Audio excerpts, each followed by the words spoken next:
अज्ञान तिमिरान्धस्य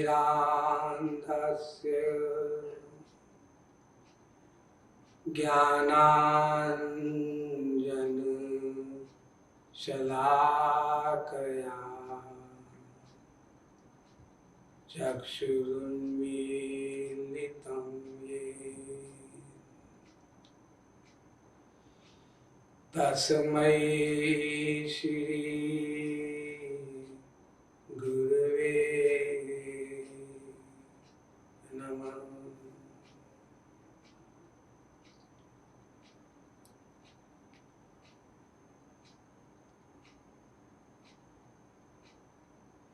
भरजनं भवबीजानां हरजनं सुखसम्पदां तरजनं यम दूतानां राम रामेति गर्जनम्।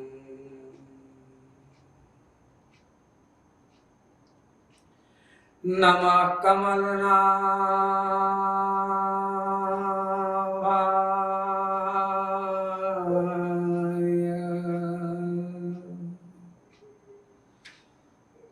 नमः कमलमालिने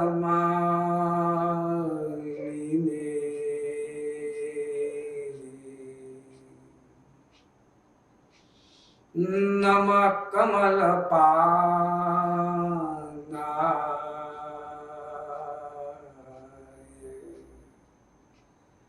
नमस्ते कमलेक्षण यो ब्रह्माणं दधाति पूर्वं यो वै वेदांश्च प्रणोति तस्मै तद्ब्रह्मादेवात् बुद्धे प्रकाशं मुमुक्षु वै शरणमहं प्रपद्ये।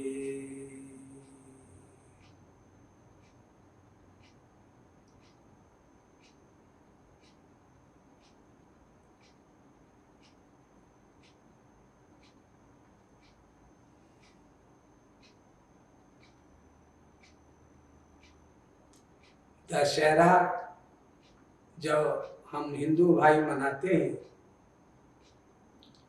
तो हम सब लोग यह बोलते हैं कि सत्य की जीत होती है असत्य पर।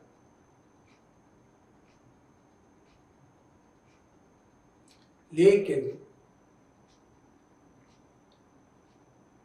श्रीमद् भागवत पुराण में यह लिखा है धर्म सत्य दयोपेतो विद्या वा तत्सान्विता मद भक्त्या प्रेत महात्मानं न सम्यक प्रपुनाति ही।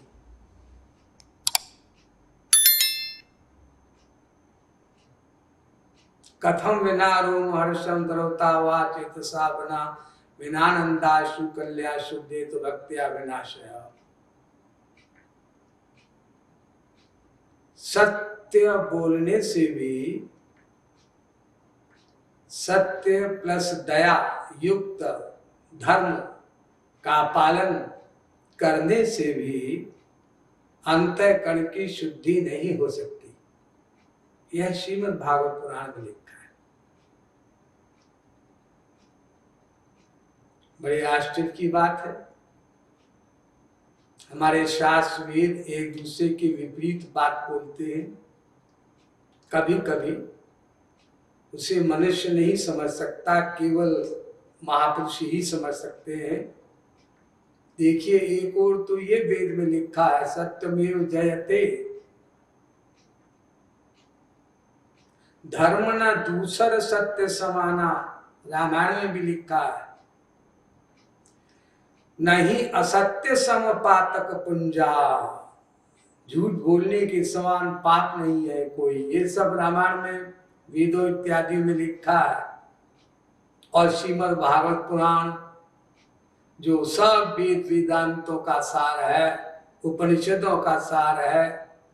वो कहती है कि सत्य दया युक्त धर्म भी अंतःकरण की शुद्धि नहीं करा सकता।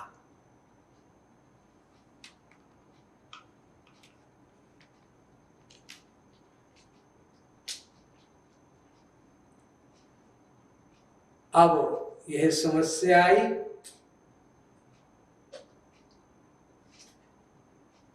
सत्य क्या है? चलिए इसका समाधान किया जाए।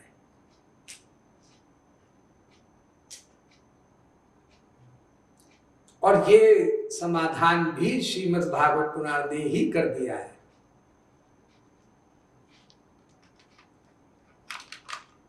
श्रीमद् भागवत पुराण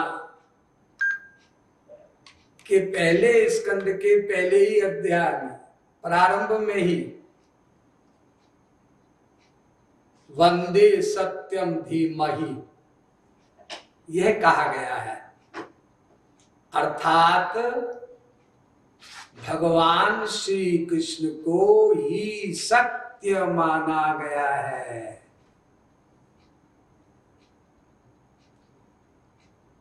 यानी एकमात्र सत्य कोई पर्सनैलिटी है तो उसका नाम केवल श्री कृष्ण है। और भगवान श्री कृष्ण का पूर्व जो अवतार है भगवान राम, वो सब दोनों एक है। पहले राम आए फिर कृष्ण आए। और ब्रज किंकर कहता है पहले और बाद आने की बात मत करो, ये अनादिकाल से आ रहे हैं और अनंत काल तक आते रहेंगे। हरि अनंत हरि कथा अनंता, रामायण शतकोटि अपारा। हम लोग जो भूले भटके हैं, अज्ञान के सागर में गोते लगा रहे हैं,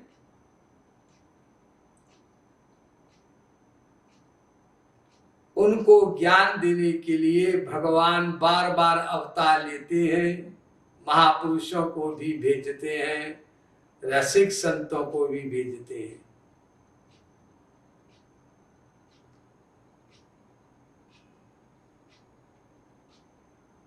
इस संसार में सर्वत्र एक चीज व्याप्त है, और वो क्या? उसे कहते हैं भय, डर।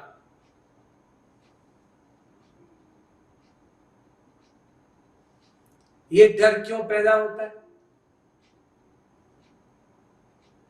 एक छोटे से बच्चे को, 2 साल का बच्चा, 1-2 साल का, उसको माँ बाप ऐसे ही मजाक में परिहास में पकड़ करके छत से नीचे गिराएं, एक हाथ से पकड़ ले तो बच्चा डरता है।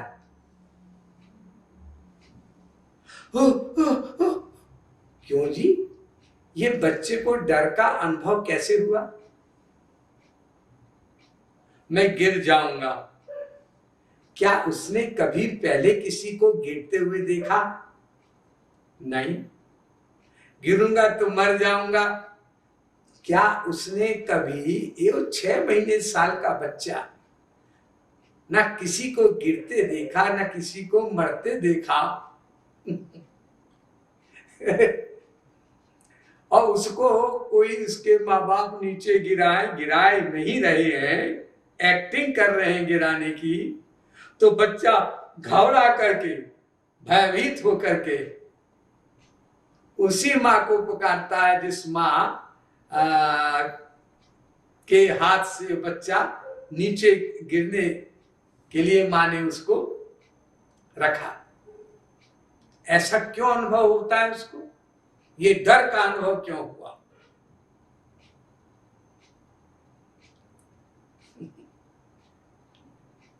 ये डर का अनुभव बच्चे को इसलिए होता है कि वो नरक में यह दुख भोग चुका है। पिछले जन्मों में अपने कुकृत्यों के परिणाम स्वरूप, अपने पाप और अपराध के कारण जो उसको दंड मिला भगवान के द्वारा नरक में, यमदूत पहाड़ से गिराते हैं और जाने क्या क्या कष्ट देते हैं, वो संस्कार अंदर है उसका, वो संस्कार जागृत हो रहा है।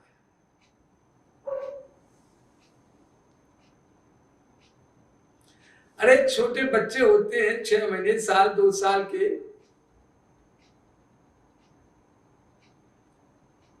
सत्संग में आते हैं। अनेक अनेक माँ बाप अपने छोटे बच्चों को लेकर के कभी कभी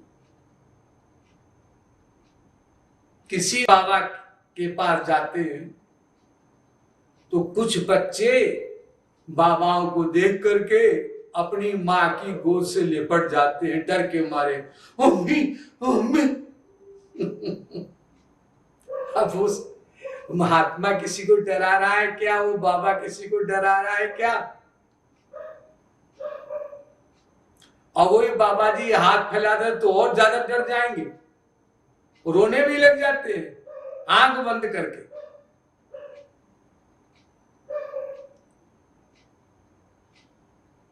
और कुछ बच्चे मुस्कुरा करके गोदी में चले जाते हैं, ऐसा भी है। क्यों जी? वो बाबा नाम की चीज को नहीं जानते, सत्संग नाम की चीज को नहीं जानते। ऐसा क्यों होता है कि कुछ डरते हैं और कुछ बड़े खुश होते हैं? पूर्व जन्म का संस्कार, जिसने भगवान की भक्ति कर ली है, संत का संग किया है, और इस छोटी सी अल्पावस्था में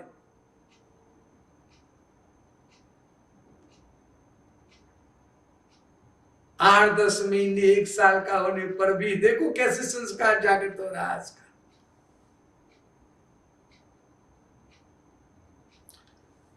संस्कार जागृत होते हैं, they lie in a dormant state in our hearts. Bad sanskars as well as good sanskars. Sanskar means impressions of our own actions done by us in our previous lives. पिछले जन्मों में जो किया है हम लोगों ने खुद किया है, भगवान की गलती नहीं। भगवान को मत दो गाली, महात्मा महापुरुष को भी मत दो, और अगर गाली दोगे तो अंदर बैठे भगवान फिर नोट करेंगे। देखो ये तो प्रेम की बात कर रहा था, हित की बात कर रहा था, कल्याण की बात कर रहा था, फिर गाली देने लगा। अब वो वही खाता जो हम लोगों का है पिछले जन्मों के कर्मों का, उसमें फिर जुड़ गया वो, और कर्म जुड़ गया। जो पिछले जन्मों के जो कर्म हैं, अनंत कर्म हैं, संचित कर्म कहते हैं हम लोग उनको, और एक्यूमुलेटेड एक्शंस अंग्रेजी में। उसमें कुछ कर्म सबसे लास्ट वाले जन्म के जन्मों के भगवान ले लेते हैं और उसका फल इस जन्म में दे देते हैं, उसको कहते हैं प्रारब्ध कर्म। इंग्लिश में बोलिए लक, डेस्टिनी, प्रीडेस्टिनेशन। उर्दू भाषा में बोलिए तो कहते हैं तकदीर। लेकिन ये हमारी अपनी कमाई है पिछले जन्मों की। वो छोटा बच्चा आपने देखा होगा,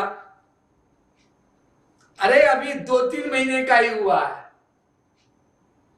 कभी कभी अपने आप हंसने लगता है। सोते सोते कभी अपने आप रोने लगता। पूर्व जन्म का संस्कार, अच्छा भी बुरा भी। और अब जो हम लोग कर्म कर रहे हैं इसको कहते हैं प्रेजेंट एक्शन, क्रियमाण कर्म हिंदी में। तो 3 प्रकार के कर्म हो गए। क्रियमाण कर्म इस जन्म का, प्रारब्ध कर्म पिछले जन्म का, और संचित कर्म अनंत करोड़ पिछले जन्मों के एक्यूमुलेटेड एक्शंस इकट्ठे किए हुए। उसमें अनंत बार हम भोग चुके हैं प्रारब्ध के रूप में पिछले अनंत जन्मों में, फिर भी अनंत बच गए हैं भोगने के लिए। अनंत बार भोग चुके फिर भी अनंत बच गए। हाँ, कैसे जी? अनंत में से अनंत घटाओ तो अनंत बचता है, ऐसे जी। और ये सब भोगना पड़ेगा।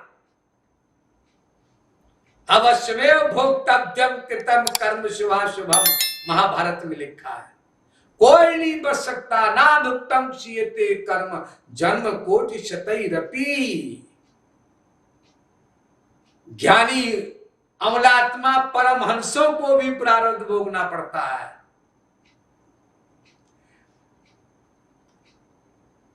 द्वैत भक्ति से जो भगवान श्री कृष्ण के दर्शन करते हैं, भेद भक्ति से यानी भगवान श्री कृष्ण की भक्ति करते हैं, भगवान के किसी भी साकार रूप की भक्ति करते हैं, दर्शन करने पर उनका प्रारब्ध खत्म हो जाता है।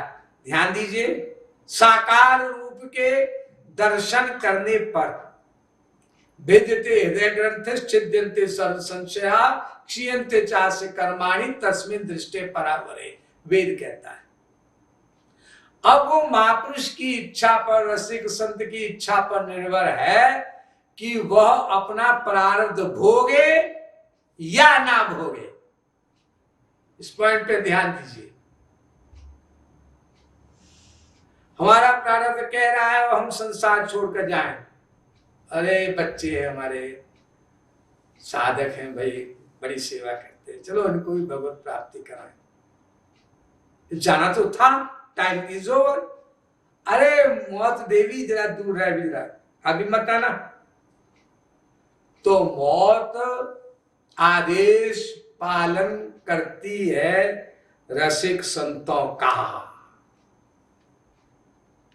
काम पूरा हो गया मृत्यु लोक का, आजा आजा आजा। अरे साहब जब आप बीमार थे तब तो आप मरे नहीं, लोग कहते देखो बीमारी से मर गए बाबा जी।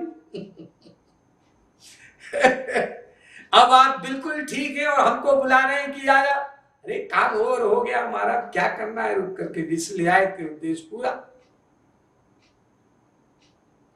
हमारे गुरुदेव जगत गुरुदेव श्री कृपालु महाप्रभु बीमार हुए संवरण लीला के पहले। 1-2 साल तक मेडिसिन चली, इलाज चला, उपचार चला, लेकिन जब संवरण लीला का समय आया तो उसके 2-4 महीने बिल्कुल ठीक, कोई बीमारी नहीं, कुछ प्रॉब्लम नहीं। तो वो तो आकर के लीला करते हैं भगवान महापुरुष। लीला, लीला माने एक्टिंग। जैसे कोई एक्टर एक्ट्रेस करते हैं ना पिक्चर में एक्टिंग, तो ऐसे ही एक्टिंग करते हैं, जीवित रहने की भी एक्टिंग। एक शरीर से गोलोक पे पहुंचे हुए हैं, निरंतर 24 घंटे दूसरे शरीर से मृत्यु लोक में या एक्टिंग कर रहे हैं। जिनके पास दिव्य दृष्टि है वो जान लेते हैं, और दिव्य दृष्टि नहीं है तो एक ही काम करेगा जीव, दूसरा कर नहीं सकता, बेचारा है। क्या? गालियां देना, इसके अलावा करेगा क्या बेचारा? नहीं हम तो गालियां नहीं देते जी। अरे मन से देते हो, नहीं बोलकर सही। तो महात्मा महापुरुष मुस्कुराते रहते हैं, ये तुम दो अपना गाली। दुख हमें इस बात का है कि वो भी अंदर बैठे बैठे भगवान श्री कृष्ण नोट कर देंगे और तुम्हारे संचित कर्म में फिर जोड़ देंगे।